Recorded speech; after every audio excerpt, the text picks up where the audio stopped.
Okay, so average rate of change is technically another name for slope, right?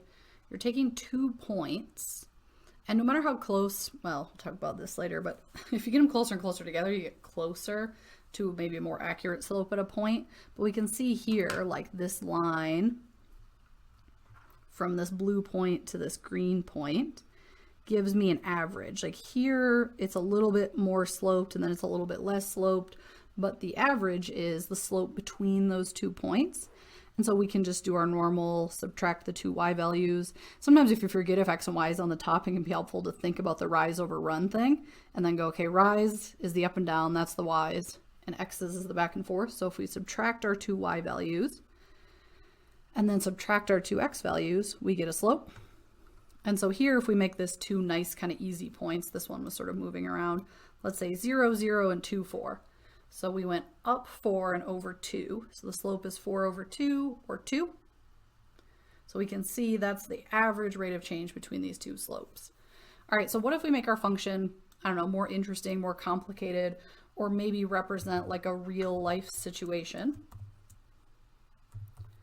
That we can give some units to our thing. So in some of the problems for the comprehension question for the week or the day, they'll say the population of a city is modeled by this function. Maybe we'll call it P for population instead of F. I have to change it everywhere else if I do that.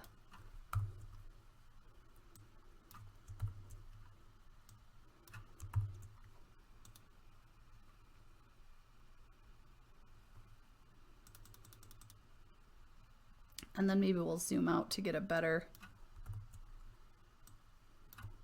picture of this.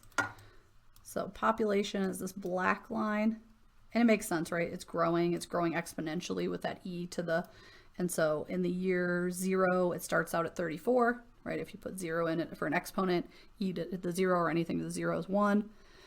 So it looks like in year 0, and in this case they say t is the number of years after 2000, so we're letting 0 be year 2000. So in year 2000 the population was 34,000 people.